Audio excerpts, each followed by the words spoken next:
Detective Sergeant Stokes was a big, dark, florid man, the word constable written all over him. Indeed, as Wessex had complained more than once, the mere sound of Stokes's footsteps was a danger signal for any crook. His respect for his immediate superior, the detective inspector, was not great.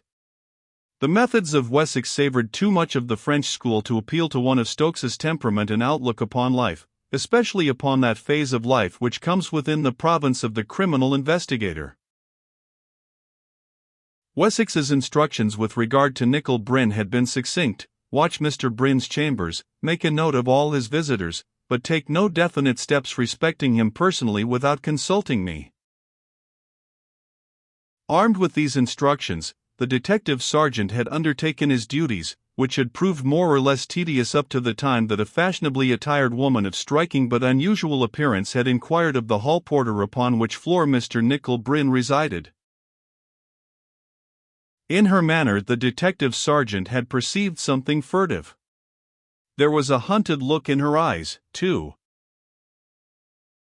When, at the end of some 15 or 20 minutes, she failed to reappear, he determined to take the initiative himself.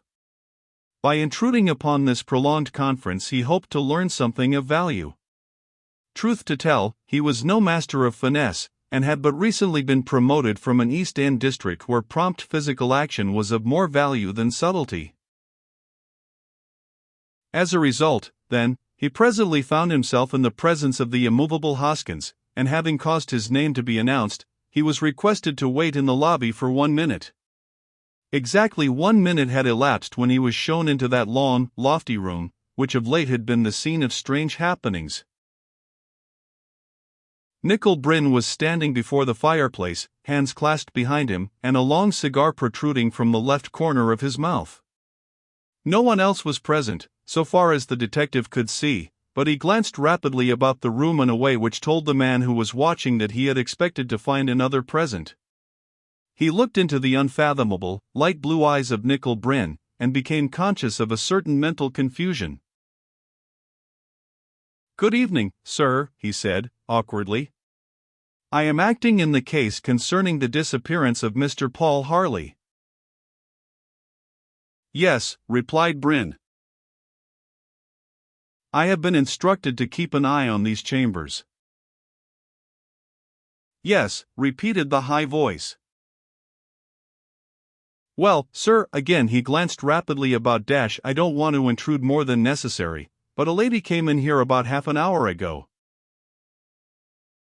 "Yes," drawled Bryn. "It's possible."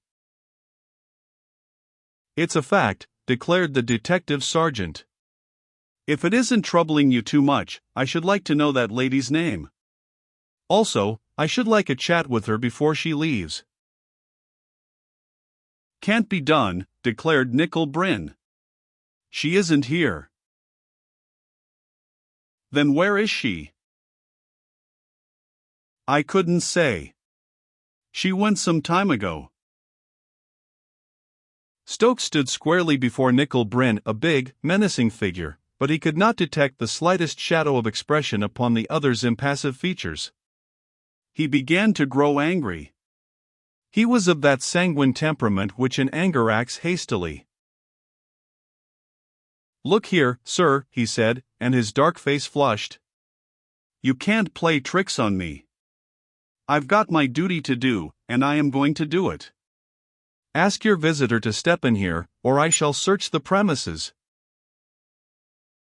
Nicol Bryn replaced his cigar in the right corner of his mouth. "Detective Sergeant Stokes, I give you my word that the lady to whom you refer is no longer in these chambers."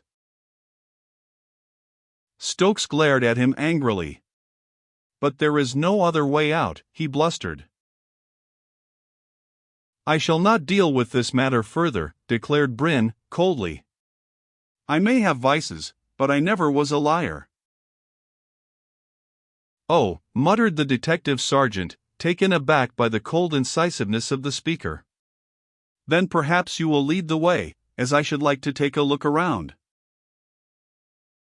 Nicol Bryn spread his feet more widely upon the hearthrug. "Detective Sergeant Stokes," he said, "you are not playing the game. Inspector Wessex passed his word to me that for 24 hours my movements should not be questioned or interfered with. How is it that I find you here? Stokes thrust his hands in his pockets and coughed uneasily. I am not a machine, he replied, and I do my own job in my own way. I doubt if Inspector Wessex would approve of your way. That's my business. Maybe, but it is no affair of yours to interfere with private affairs of mine, Detective Sergeant. See here, there is no lady in these chambers. Secondly, I have an appointment at 9 o'clock, and you are detaining me.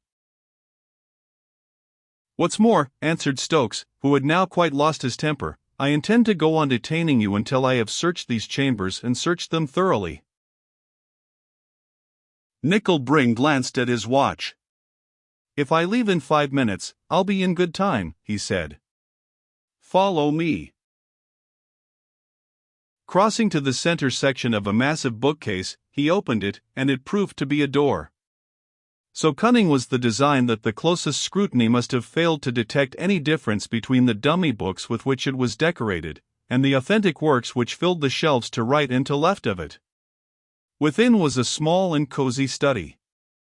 In contrast with the museum-like room out of which it opened, it was furnished in a severely simple fashion, and one more experienced in the study of complex humanity than Detective Sergeant Stokes must have perceived that here the real Nickel Bryn spent his leisure hours. Above the mantel was a life-sized oil painting of Mrs. Nicholas Bryn, and whereas the great room overlooking Piccadilly was exotic to a degree, the atmosphere of the study was markedly American. Palpably there was no one there. Nor did the 2 bedrooms, the kitchen, and the lobby afford any more satisfactory evidence. Nickel Bryn led the way back from the lobby, through the small study, and into the famous room where the Egyptian priestess smiled eternally. He resumed his place upon the hearthrug. Are you satisfied, Detective Sergeant? I am. Stokes spoke angrily. While you kept me talking, she slipped out through that study, and down into the street. Ah, murmured Nickel Bryn. In fact, the whole business looks very suspicious to me, continued the detective. Sorry, drawled Bryn, again consulting his watch. The 5 minutes are up. I must be off. Not until I have spoken to Scotland Yard, sir. You wish to speak to Scotland Yard? I do, said Stokes, grimly. Nickel Bryn strode to the telephone, which stood upon a small table almost immediately in front of the bookcase. The masked door remained ajar. You are quite fixed upon detaining me? Quite, said Stokes, watching him closely. In one long stride Bryn was through the doorway, telephone in hand. Before Stokes had time to move, the door closed violently, in order, no doubt, to make it shut over the telephone cable which lay under it. Detective Sergeant Stokes fell back, gazed wildly at the false books for a moment, and then, turning, leaped to the outer door. It was locked.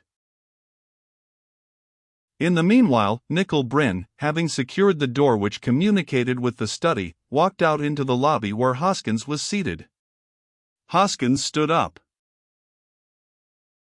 The lady went, Hoskins? She did, sir. Nickel Bryn withdrew the key from the door of the room in which Detective Sergeant Stokes was confined. Stokes began banging wildly upon the panels from within. That row will continue, Nickel Bryn said, coldly. Perhaps he will shout murder from one of the windows. You have only to say you had no key. I am going out now. The light coat, Hoskins. Hoskins unemotionally handed coat, hat, and cane to his master and, opening the front door, stood aside.